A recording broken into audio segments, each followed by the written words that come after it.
ഇവിടെ സാന്ദർഭികവശാൽ പാട്ട് എഴുതിയ ആൾ, പാട്ട് പാടിയ ആൾക്കാർക്ക് ഒരു മതമുണ്ട്.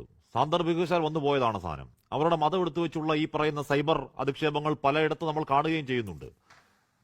VHP പോലെയുള്ള ആർക്കാണ്ടൊക്കെ അതിൽ ഇല്ലാത്ത വികാരം വ്രണപ്പെട്ടു തുടങ്ങിയിട്ടുണ്ട്. അതുകൊണ്ട് ഇതിന് ഒരുപാട് ചർച്ചയാക്കൽ ഒക്കെ ജാഗ്രതയോടെ ചെയ്യേണ്ട ഒന്നാണ്. നമ്മുടെ അത്രത്തോളം ഡെലിക്കേറ്റായ ഒരു സോഷ്യൽ ഫാബ്രിക്കാണ് ഇപ്പോ ദൗർഭാഗ്യവശാൽ ഡോക്ടർ ജിൻഡോ. ഹാഷ്മി, ഇതിലുള്ള പ്രശ്നം എന്താ, ഞാൻ തുടക്കത്തിൽ പറഞ്ഞതുപോലെ CPM-ന്റെ ചില നേതാക്കന്മാർ ഇറങ്ങിയേക്കുകയാണ് VHP പോലെയുള്ള സംഘടനകളോട്. നിങ്ങൾക്ക് വികാരം വ്രണപ്പെട്ടോ എന്ന് ചോദിച്ച്, നിങ്ങൾക്ക് വ്രണപ്പെട്ടില്ലെങ്കിൽ ഞങ്ങൾ സഖാക്കന്മാരായിട്ടുള്ള ചില പൗരപ്രമുഖന്മാരായിട്ടുള്ള സഖാക്കന്മാർക്ക് വ്രണപ്പെട്ടു, അതുകൊണ്ട് നിങ്ങൾക്കും കൂടി ഒന്ന് വ്രണപ്പെടണം, നമുക്ക് പരമാവധി അലമ്പുണ്ടാക്കണമെന്നാണ് ഇവർ ഉദ്ദേശിക്കുന്നത്. ഞാൻ പറയുന്നത്, ഈ പാട്ടിനോടുള്ള പരാക്രമം കാണിക്കുന്നതിന് മുമ്പേ, ഈ പാട്ടെഴുത്തുകാരെ പിടിച്ചകത്തിടുന്നതിന് മുമ്പ് ആ സ്വർണം കട്ട മുഴുവൻ കള്ളന്മാരെയും പിടിച്ചകത്തിടാൻ പറ്റണം, അല്ലെങ്കിൽ അവരെ ഒന്ന് പാർട്ടിയിൽ നിന്ന് പുറത്താക്കാൻ പറ്റണം. ഇവിടെ ജയരാജ് പറഞ്ഞൊരു കാര്യമുണ്ട്, തെളിവില്ല എന്നാ പറയുന്നത്. തെളിവില്ലെങ്കിൽ പിന്നെ SIT ഹൈക്കോടതിയുടെ നിരീക്ഷണത്തിൽ നടക്കുന്ന അന്വേഷണത്തിലൂടെ ഈ 5-6 മുന്തിയ സഖാക്കന്മാരെ പിടിച്ചകത്തിട്ട് എന്തിനാ? അതിന് മറുപടി പറയണ്ടേ? തൊട്ടടുത്ത വാചകത്തിൽ അദ്ദേഹം പറയുന്നു മുഖ്യപ്രതികൾ മുഴുവൻ അകത്ത് പോയിട്ടുണ്ടെന്ന്. അപ്പൊ ആ മുഖ്യപ്രതികൾ സഖാക്കന്മാരാണേ, ഒരു സംശയമില്ലല്ലോ. CPM-ന്റെ മുൻ MLA പത്മകുമാർ, വാസുവിനെ പോലുള്ള ആളുകളല്ലേ? ജയരാജ് പറഞ്ഞത് ഈ പറയുന്ന ചിത്രമൊക്കെയുണ്ട്. സോണിയാഗാന്ധിയെ പോയി കണ്ടു. നേരത്തെ ആന്റണി രാജുചേട്ടൻ, പത്തനംതിട്ടയിലെ രാജു, അദ്ദേഹം പറഞ്ഞത് ഈ പറയുന്ന സോണിയാഗാന്ധിക്ക് ഈ സ്വർണം വിറ്റ സ്വർണത്തിൽ നിന്നും ബ്രേസ്ലെറ്റ് ഉണ്ടായിക്കൊണ്ട് ഇട്ടു കൊടുത്തു എന്നാ പറയുന്നത് ഈ പോറ്റി. ഇതെല്ലാം അറിയാമെങ്കിൽ ആ തെളിവ് ആ SITയുടെ മുമ്പിൽ ഹാജരാക്കണമെന്നേ. എന്തിനാ സോണിയാഗാന്ധിയോട് നിങ്ങൾക്ക് ഇത്ര സ്നേഹം? നിങ്ങൾ സ്നേഹിക്കണ്ട. പോറ്റിയെ പ്രയാർ ഗോപാലകൃഷ്ണനാണ് അവിടെ കൊണ്ടുവന്ന് കൈപിടിച്ച് കയറ്റി പോറ്റി വളർത്തിയെന്നെങ്കിൽ പിണറായി വിജയൻ എന്തിനാ പിന്നെ ഈ സ്വർണ്ണം ഊറ്റി കൊടുത്തേ? സ്വർണം പിന്നെ ചെമ്പാക്കി കൊടുത്തേ എന്തിനാ? നിങ്ങളുടെ വേണ്ടപ്പെട്ട ഈ M പത്മകുമാറിനും അതുപോലെ ഈ വാസുവിനൊക്കെ എന്തായിരുന്നു പണി? പ്രയാർ ഗോപാലകൃഷ്ണന്റെ പോറ്റിയെ നിങ്ങൾ എന്തിനാ പോറ്റി വളർത്തിയേ? നാണമില്ലേ ഇത് പറയാൻ? 6 വർഷക്കാലം ഈ കള്ളന്മാരെയൊക്കെ മൂടി വെച്ച് സംരക്ഷിച്ചിട്ട് പിടിക്കപ്പെട്ട് കഴിയുമ്പോൾ അത് മറ്റാരുടെങ്കിലും തലയിൽ വെച്ച് കെട്ടി ഓടി രക്ഷപ്പെടാമെന്ന് വിചാരിക്കുന്നോ? ഞാൻ ഇനി ഒരു കാര്യം കൂടി പറയട്ടെ ഹാഷ്മി, ഇത് എഴുതിയത് ഒരു മുസ്ലിം സമുദായത്തിൽപ്പെട്ട ഒരു മനുഷ്യനായതുകൊണ്ട് മതവികാരം വ്രണപ്പെട്ടു എന്ന് പറയാം. ഞാനൊരു ക്രൈസ്തവനാ. ഈ പാട്ട് പാടിയ എന്നെ പിടിച്ച് ജയിലിലിടോ? എന്റെ മക്കൾ ഉൾപ്പെടെ പാടുന്നുണ്ടല്ലോ, നിങ്ങൾ പിടിച്ച് ജയിലിലിടോ? നിങ്ങൾ മെറ്റയ്ക്ക് പരാതി കൊടുത്ത് ഇത് ഓൺലൈനിൽ നിന്ന് സോഷ്യൽ മീഡിയയിൽ നിന്ന് മാറ്റും. അപ്പൊ ഞങ്ങൾ പരസ്യമായിട്ട് വഴിയിൽ നിന്ന് പാടും. എന്ത് ചെയ്യും? പോറ്റിയെ കേറ്റിയെ സ്വർണം ചെമ്പായി മാറ്റിയേ, സ്വർണപ്പാളികൾ മാറ്റിയേ, ശാസ്താവിൻ ധനമൂറ്റിയേ, സ്വർണം കട്ടവനാരപ്പ, സഖാക്കളാണേ അയ്യപ്പ. എന്താ ചെയ്യാ? പിടിച്ചകത്തിടോ? അന്ന് കാണണമല്ലോ, പണ്ട് ഇട്ടതിന്റെ പേരിലേ, സമരം ചെയ്തതിന്റെ പേരിലേ ഞങ്ങളെ പിടിച്ചകത്തിട്ടാ. ഞാനൊരു ക്രൈസ്തവനാ, പള്ളി പോയി പ്രാർത്ഥിക്കുന്ന ഒരു ക്രൈസ്തവനാ. ശ്രീ ബി ജയരാജ്, ഇവിടെ പ്രശ്നം എന്ന് പറയും, നമ്മുടെ കേരളത്തിൽ മലയാളികളെ വിരട്ടാൻ നോക്കി കഴിഞ്ഞാൽ അതുങ്ങൾ വിരളത്തിലെന്ന് മാത്രമല്ല 1-ന് 10 ഇറങ്ങുകയും ചെയ്യും റോഡില്. അതുകൊണ്ട് ഈ നീക്കം മുഴുവൻ രാഷ്ട്രീയ അബദ്ധമാണ് ജയരാജ്. ഇത് മുഴുവൻ രാഷ്ട്രീയ അബദ്ധമായി കാണിക്കുന്നത്. പൊന്നു ജിൻഡോ, നിർത്തി അങ്ങ് അപമാനിക്കുകയാണോ? ഇങ്ങനെയൊന്നും ചെയ്യാൻ പാടില്ല. കാരണം ഒന്നില്ലെങ്കിൽ ഒരു സഖാവല്ലേ, കേരളത്തിലെ സഖാക്കളെ പ്രതിനിധീകരിച്ചുകൊണ്ടില്ലേ ഒരു വലിയ ഒരു ചാനൽ, കേരളത്തിലെ ജനങ്ങൾ അത്രയും ഉറ്റുനോക്കുന്ന ഒരു ചാനലില് ഈ കേരളത്തിലുള്ള എല്ലാ സഖാക്കളെയും പ്രതിനിധീകരിക്കുന്ന ഒരു വ്യക്തിയായിട്ടല്ലേ അവിടെ സഖാവ് വന്നിരിക്കുന്നത്. അപ്പൊ ഇങ്ങനെ അങ്ങ് നിർത്തി അപമാനിക്കാൻ പാടുണ്ടോ ജിൻഡോ? അത് വളരെ മോശമായി പോയി എന്ന് ജിൻഡോനോട് ഈ കാര്യത്തില് എനിക്ക് പറയാനുള്ളൂ. പിന്നെ സഖാക്കളെ, നിങ്ങളൊരു കാര്യം മനസ്സിലാക്കുക. നിങ്ങള് ഒരു കേസ് എടുത്തിട്ട് ഈ പറയുന്ന പാട്ടിനെയും ആ പാട്ട് പാടുന്നവരെയും പാട്ട് എഴുതിയവരെയും ഒക്കെ പൂട്ടാമെന്ന് നിങ്ങൾ കരുതുന്നുണ്ടെങ്കിൽ സഖാക്കളെ, നിങ്ങൾക്ക് തെറ്റി. ഇത് ബംഗാൾ അല്ല, അല്ലെങ്കിൽ UP അല്ല, ഗുജറാത്ത് അല്ല. നിങ്ങൾ സംഘപരിവാറിന് പഠിക്കുകയാണ് എന്നുള്ള കാര്യത്തിൽ ഇപ്പോ കേരളത്തിന്റെ പൊതുസമൂഹത്തിന് ഒരു തർക്കവുമില്ലാതെയായി. അതാണ് നിങ്ങളെ അടിച്ച് മൂലക്കിരുത്തിയത് കേരളത്തിന്റെ പൊതുസമൂഹം, അല്ലേ? നിങ്ങൾ സംഘപരിവാറിനെ പഠിക്കുകയാണ്. നിങ്ങൾ പാലം പണിതും PM ശ്രീയിൽ ഒപ്പിട്ടും ഈ പറയുന്ന വിഷജന്തുവിനെ, വിഷസർപ്പത്തെ കൈവെള്ളയിൽ പാലൂട്ടി കൊണ്ടു നടന്ന് നിങ്ങൾ ആ വിഷസർപ്പത്തെ കൊണ്ട് ആവശ്യത്തിലധികം നിങ്ങളുടെ നേട്ടങ്ങൾക്ക് വേണ്ടി നിങ്ങൾ വർഗീയത തുപ്പിക്കൊണ്ടേയിരുന്നു. എന്നിട്ട് എന്തായി അവസാനം നിങ്ങൾ ലക്ഷ്യം വെച്ചത് UDF-നെ തകർക്കണം എന്നുള്ളതായിരുന്നു സഖാക്കള്. അതിനു വേണ്ടിയിട്ട് ആ UDF-ന്റെ ബാക്ക് ബോൺ ആയ മുസ്ലിം ലീഗിനെതിരെ, മലപ്പുറത്തിനെതിരെ നിങ്ങൾ എന്താക്കി? വേണ്ട വിധത്തിൽ വിദ്വേഷം ആദ്യം തുടങ്ങി വെച്ചത് പിണറായി വിജയനാണ്. ദേശീയ മാധ്യമത്തിന് ഒരു ഇന്റർവ്യൂ നൽകിയിട്ട് അവിടെ നിന്ന് പിണറായി വിജയൻ തുടങ്ങി വെച്ചു. അത് ഏറ്റുപിടിക്കാൻ അല്ലെങ്കിൽ അത് ഏറ്റുപിടിപ്പിക്കാൻ നിങ്ങൾ വെള്ളാപ്പള്ളി നടേശനെ കൊണ്ടു നടന്നു. നിങ്ങൾ സംഘപരിവാറിന് പഠിക്കുകയാണ് എന്ന് കേരളത്തിലെ പൊതുസമൂഹത്തിന് മനസ്സിലായി എന്നുള്ളതിന്റെ കാര്യം ഇതാണ്. നിങ്ങൾ വെള്ളാപ്പള്ളി നടേശൻ എന്ന് പറയുന്ന വർഗീയ വിഷത്തെ കൊണ്ട് നടന്ന് വർഗീയതയും വിഷവും തുപ്പിച്ചുകൊണ്ടേയിരുന്നു. ജനം മനസ്സിലാക്കിയത്. അവസാനം ജനം കടക്ക് പുറത്ത് എന്ന് പിണറായി വിജയനോട് പറഞ്ഞില്ലേ? അത് കഴിയുമ്പോ തെരഞ്ഞെടുപ്പ് തോറ്റപ്പോ അങ്ങാടിയിൽ തോറ്റതിനോട് അമ്മയോട് പറഞ്ഞതുപോലെ, അങ്ങാടിയിൽ തോറ്റതിന് അമ്മയോടെന്ന് പറഞ്ഞതുപോലെ നിങ്ങൾ ഈ തെരഞ്ഞെടുപ്പിൽ തോറ്റു തുന്നം പാറിയതിന്റെ അരിശം അതൊരു പാട്ട് എഴുതിയ വ്യക്തി, അല്ലെങ്കിൽ അത് പാടിയ വ്യക്തി, അല്ലെങ്കിൽ അത് റെക്കോർഡ് ചെയ്ത സ്റ്റുഡിയോ, അവർക്കൊക്കെ എതിരെ കേസെടുക്കുക. ഇപ്പൊ എന്തായി ലാസ്റ്റ്?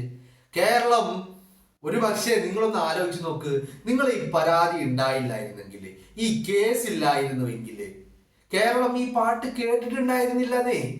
വളരെ അവിടെയും ഇവിടെയും ഒക്കെ മാത്രമേ അത്ര പോപ്പുലർ ആയിട്ടുണ്ടായിരുന്നില്ല. ഇലക്ഷന് മുമ്പ് തീരെയും പോപ്പുലർ ആയിരുന്നില്ല.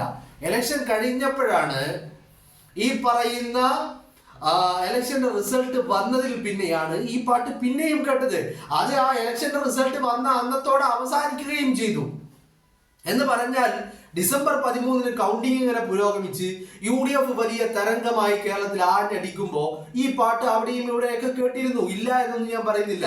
പക്ഷെ അത് അന്നത്തെ ദിവസം ആളുകൾ ആ ദിവസം അവസാനിച്ചതോടുകൂടി ആ പാട്ടും അവസാനിച്ചതാണ്. അപ്പോഴാണ് നിങ്ങൾ ഈ പറയുന്ന പരാതിയായിട്ടും കേസായിട്ടും FIR ആയിട്ടും ഒക്കെ നിങ്ങൾ തന്നെ അത് വീണ്ടും കുത്തിപ്പോക്കി. അപ്പൊ നിങ്ങളത് പറ്റൂല, സോഷ്യൽ മീഡിയകളിൽ അത് പറ്റില്ല.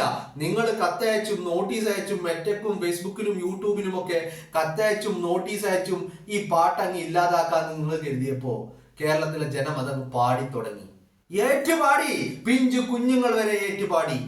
എന്നാ പിന്നെ പിണറായി വിജയൻ ഒന്ന് കേസെടുക്കട്ടെ എന്നുള്ള രീതിയിൽ കേരളത്തിന്റെ പൊതുസമൂഹം ഒന്നടങ്കം ഏറ്റുപാടി. അവിടെ നിങ്ങൾക്ക് തെറ്റി. നിങ്ങൾ അതങ്ങ് വിട്ട് കളഞ്ഞാൽ മതിയായിരുന്നു. ഇപ്പൊ ഈ പാട്ടേ ഉണ്ടാവില്ലായിരുന്നു. ഈ പാട്ട് പാടിയ വ്യക്തിയെ ആർക്കും അറിയില്ലായിരുന്നു, എഴുതിയ വ്യക്തിയെ ആർക്കും അറിയില്ലായിരുന്നു, ഒന്നുമില്ലായിരുന്നു. ജനം അത് വിട്ട് കളഞ്ഞേനെ. അപ്പോഴാണ് നിങ്ങൾ പരാതിയും കേസും FIR-ഉമായിട്ട് ഇറങ്ങിയത്. അത് നിങ്ങൾക്ക് തന്നെ, നിങ്ങളുടെ കുഴി തോണ്ടി സഖാക്കൾ കുഴി തോണ്ടി, സഖാക്കളുടെ കുഴി സഖാക്കൾ തന്നെ തോണ്ടി എന്ന് മാത്രമേ ആ കാര്യത്തിൽ പറയാനുള്ളൂ. അല്ലേ? അല്ലെങ്കിലും നിങ്ങൾക്ക് എവിടെയാ പൊള്ളിയത്? നിങ്ങൾക്ക് പൊള്ളിയത് അയ്യപ്പനെ പറഞ്ഞോന്നോ അല്ലെങ്കിൽ ബാക്കിയുള്ളത് പറഞ്ഞോ ഒന്നുമല്ല. നിങ്ങൾക്ക് പൊള്ളിയത് സഖാക്കളാണ് അയ്യപ്പ എന്ന് പറഞ്ഞത് നിങ്ങൾക്ക് പറ്റിയില്ല. വികാരം വ്രണപ്പെട്ടത് അത് ഏതെങ്കിലും ഒരു വിശ്വാസ സമൂഹത്തിന്റെയോ അയ്യപ്പന്റെയോ അയ്യപ്പ സ്വാമിമാരുടെയോ ശബരിമലയുടെയോ അല്ലെങ്കിൽ ഭക്തജനങ്ങളുടെയോ ആരുടെയും വികാരമല്ല വ്രണപ്പെട്ടത്. വികാരം വ്രണപ്പെട്ടത്, വേദനിച്ചത്, മുറിവേറ്റത് ഒക്കെ AKG സെന്ററിലുള്ള സഖാക്കൾക്കാ. കാരണം എന്താ? അയ്യന്റെ പൊന്ന് കട്ടത് ആരപ്പ എന്ന് ചോദിക്കുന്നു. മറുപടിയായിട്ട് അവിടെ പറയുക സഖാക്കളാണ് അയ്യപ്പ എന്ന്. അതാണ് സഖാക്കൾക്ക് ഇത്രയധികം മുറിവേറ്റതും വേദനിച്ചതും. കാരണം എന്താ? കാരണം കട്ടത് ബാബുവാണ്, കട്ടത് വാസുവാണ്, കട്ടത് പത്മകുമാറാണ്. ഇനി അങ്ങോട്ട് വരാനിരിക്കുന്നതേ ഉള്ളൂ. എല്ലാവരും സഖാക്കളാണ് എന്ന് പറഞ്ഞാൽ സഖാക്കൾ അയ്യന്റെ പൊന്ന് സംരക്ഷിക്കാൻ, അയ്യനെ സംരക്ഷിക്കാൻ, അയ്യന്റെ സ്വത്തുക്കൾ സംരക്ഷിക്കാൻ വേണ്ടി അത് ക്രയവിക്രയം നടത്താൻ അതിന്റെ കാര്യകർത്താക്കളായി ഏൽപ്പിച്ച സഖാക്കൾ തന്നെ അയ്യന്റെ പൊന്ന് കട്ടു. അല്ലേ? പൊന്ന് കട്ടു എന്ന് മാത്രമല്ല, കട്ട കള്ളന്മാർക്ക് കഞ്ഞി വെച്ചു കൊടുത്തു. ആ കള്ളന്മാര് ഈ പൊന്ന് കൊണ്ടുപോയി വിറ്റിട്ട് തിരിച്ചു വന്നിട്ട് ആ പണം നക്കി സഖാക്കള് നക്കി, എന്നിട്ടും മൂടി വെച്ചു. നിങ്ങളൊന്ന് ആലോചിക്കുക. 2019 സംഭവം നടക്കുന്നത്. 2025 ഹൈക്കോടതി ഇടപെടുന്നത് വരെ ഈ കാര്യങ്ങൾ സഖാക്കള് മൂടി വെച്ചു. വാസുവിന് ശേഷം പത്മകുമാർ പ്രസിഡന്റായി, പത്മകുമാറിന് ശേഷം ഈ PS പ്രശാന്ത് പ്രസിഡന്റായി. പുറത്തേക്ക് വിട്ടില്ല, പുറം ലോകം അറിഞ്ഞതുമില്ല, ആരും അറിഞ്ഞില്ല. സഖാക്കള് കട്ടു, സഖാക്കള് നക്കി, സഖാക്കള് തൂറി. കട്ടതും സഖാക്കള്, നക്കിയതും സഖാക്കള്, തിന്നതും തൂറിയതും സഖാക്കള്. അല്ലേ? എന്നിട്ട് 2025 കേരളത്തിന്റെ ഹൈക്കോടതി ഇടപെട്ട് അന്വേഷണം പ്രഖ്യാപിച്ച് ഹൈക്കോടതി തന്നെ സ്പെഷ്യൽ ഇൻവെസ്റ്റിഗേഷൻ ടീമിനെ വെച്ച് അന്വേഷിച്ച് വരുമ്പോ സഖാക്കൾ ഓരോന്നായി ഘോഷയാത്രയായി വരിയായി ജയിലിന്റെ അകത്തേക്ക് കിടക്കുക. എന്നിട്ട് ആ സഖാക്കളെ ഇങ്ങനെ ചേർത്ത് പിടിച്ചുകൊണ്ട് ഗോവിന്ദൻ പറയാ എന്താ പറയണത് കോടതി പറയട്ടെ, കട്ടത് തെളിഞ്ഞിട്ടില്ല, തെളിവില്ല എന്നാ പറയണത്. ആ കോടതി തന്നെയാ പിടിച്ചകത്തിട്ടത്. ആ കോടതി തന്നെയാ എത്ര തവണയായി ജാമ്യം നിഷേധിക്കുന്നു. എന്നിട്ട് ഇപ്പോഴും പറയാ തെളിവില്ലാന്ന്. നിങ്ങളൊന്ന് ആലോചിച്ച് നോക്കിയേ. സഖാക്കൾ 2019 നടന്നതാ. 2019 ആരാ ദേവസ്വം പ്രസിഡന്റ്? വാസുവാ. പിന്നെ ഇങ്ങോട്ട് ആരാ? വാസു കഴിഞ്ഞു, പത്മകുമാർ വന്നു, പ്രശാന്ത് വന്നു. എന്നിട്ടും ആരും കണ്ടുപിടിച്ചില്ല. നിങ്ങൾ ആരും കരുതണ്ട ഇത് കേരളത്തിലെ പോലീസ് കണ്ടുപിടിച്ചു. അല്ലെന്നേ, ഇത് ഹൈക്കോടതി കണ്ടെത്തി. ഹൈക്കോടതി കണ്ടെത്തിയിട്ട് ഹൈക്കോടതിയിൽ പ്രത്യേക ടീമിനെ വെച്ചു അന്വേഷിക്കാൻ. ആ ടീമിനോട് പറഞ്ഞു, പിണറായി വിജയന്റെ മുന്നിൽ പോയിട്ട് ഓക്കാനിച്ച് നിൽക്കണ്ട, പറയാനുള്ളതും ചെയ്യാനുള്ളതും കോടതിക്ക് മുന്നിൽ ചെയ്താൽ മതി എന്ന്. എന്തേ കേരളത്തിലെ മുഖ്യമന്ത്രിയെ പോലും ഹൈക്കോടതി വിശ്വാസത്തിൽ എടുത്തില്ല? എന്താ കാര്യം? കട്ടത് സഖാക്കള് കട്ടൂന്നേ. അത് പറയാൻ പാടില്ല എന്നാ പറയുന്നത്. കട്ടത് പ്രശ്നമല്ല, സഖാക്കള് കട്ടത് പ്രശ്നമല്ല. കട്ടുകൊണ്ടുപോയി ഉരുക്കി വിറ്റിട്ട് നക്കിയതും പ്രശ്നമല്ല. ആ തിന്നത് തൂറിയത് പ്രശ്നമല്ല. അത് പറയാൻ പാടില്ല. പറഞ്ഞാൽ മതവികാരം വ്രണപ്പെടുത്തും. അപ്പോ തെരഞ്ഞെടുപ്പില് വലിയ തിരിച്ചടി നേരിട്ടപ്പോ അതിനെ എങ്ങനെ അഭിമുഖീകരിക്കണമെന്ന് അറിയാതെ വന്നപ്പോഴാണ് ഈ വർഗീയതയുടെ വിഷം സമൂഹത്തിൽ കുത്തി നിറക്കാൻ CPM ശ്രമിച്ചത്. അതാ പറഞ്ഞത്, സംഘപരിവാറിന് പഠിക്കുകയാണ് സഖാക്കൾ. ആ പഠിത്തം ഏകദേശം അവസാനിക്കാറായിട്ടുണ്ട്. സാമ്യതകൾ ഇല്ലാതെയായിട്ടുണ്ടല്ല, വ്യത്യാസങ്ങൾ ഇല്ലാതെയായിട്ടുണ്ട്. സാമ്യപ്പെട്ട് വരികയാണ്, സമീകരിക്കപ്പെട്ട് വരികയാണ്, സമരസപ്പെട്ട് വരികയാണ്. ഇപ്പോ സഖാക്കളേതാ സംഖ്യേതാ എന്ന് തിരിച്ചറിയാൻ പറ്റൂല. അതാണ് ഇപ്പോഴത്തെ അവസ്ഥ. രണ്ടും പാടെ ലോപിച്ച് ഇങ്ങനെ ലയിച്ച് അവസാനം സംഘാക്കളായി മാറിയിരിക്കുന്നു. സംഘാക്കൾ, സംഖ്യയുമല്ല സഖാവുമല്ല, സംഘാക്കൾ. അതാണ് ഇപ്പോഴത്തെ കേരളത്തിലെ സഖാക്കളുടെ അവസ്ഥ. RSSന്റെ കാല് നക്കുന്ന ഏർപ്പാട്, അയ്യന്റെ പൊന്ന് കക്കുന്ന ഏർപ്പാട്, കേരളത്തിലെ ജനങ്ങളെ ഇത്രമാത്രം ദ്രോഹിച്ച ഒരു സർക്കാർ ജനങ്ങളെ ദ്രോഹിച്ചു, ശബരിമലയെ ദ്രോഹിച്ചു. നിങ്ങളൊന്ന് ആലോചിച്ച് നോക്ക്. ഭക്തജനങ്ങളെ മുറിവേൽപ്പിച്ചു. എല്ലാം ചെയ്തതാരാ? സഖാക്കളല്ല, സംഘാക്കള്. പിണറായി വിജയൻ ഒറ്റക്കാ തീരുമാനം എടുക്കുന്നത്. പാർട്ടി അറിയുന്നില്ല, അഖിലേന്ത്യാ സെക്രട്ടറി അറിയുന്നില്ല, സംസ്ഥാന സെക്രട്ടറി അറിയുന്നില്ല, പോളിറ്റ് ബ്യൂറോ അംഗം അറിയുന്നില്ല, എന്തിന് മന്ത്രിസഭയിലെ കഴുതകൾ പോലും അറിയുന്നില്ല. സഖാക്കൾ അറിയുന്നില്ല, മന്ത്രിസഭയിലെ അടിമകൾ കഴുതകൾ അറിയുന്നില്ല. രാജാവ് തീരുമാനമെടുക്കും, അടിമകള് മുട്ടിലിഴഞ്ഞ് സ്തുതി പാടും. ആ മുട്ടിലിഴഞ്ഞ് ഇങ്ങനെ ചുറ്റി വളഞ്ഞ് സ്തുതി പാടലാണ് അടിമകളുടെ ദൗത്യം എന്ന് പറയുന്നത്, കടമ അല്ലെങ്കിൽ ജോലി എന്ന് പറയുന്നത്. രാജാവ് അവിടെ നിന്ന് എന്ത് തീരുമാനം എടുത്താലും അടിമകൾ ഇങ്ങനെ കുഴലൂതിക്കൊണ്ടേയിരിക്കും. ഇപ്പൊ എന്തായി? ആദ്യം പരാതി കൊടുത്തപ്പോ അത് ഏറ്റുപിടിച്ച് സഖാക്കൾ ഉറഞ്ഞു തുള്ളി. FIR ഇട്ടപ്പോ അത് ഏറ്റുപിടിച്ച് ഉറഞ്ഞു തുള്ളി സഖാക്കൾ തുള്ളി. ഇപ്പൊ പറയുന്നത് കേസും ഇല്ല, ഗുണ്ടാവണ്ടിയും ഇല്ല, ഒന്നുമില്ല, ഞങ്ങൾ പിൻവലിക്കാൻ പോവുകയാണെന്ന് പറയുന്നത്. സഖാക്കളുടെ അടിമകളുടെ ഒരു അവസ്ഥയെ എന്ത് ചെയ്താലും അതിനൊക്കെ ജയ് വിളിക്കണം. അതാണ് ഇപ്പൊ സഖാക്കളുടെ ഇൻകിലാബ് വിളിക്കണം, വിജയൻ.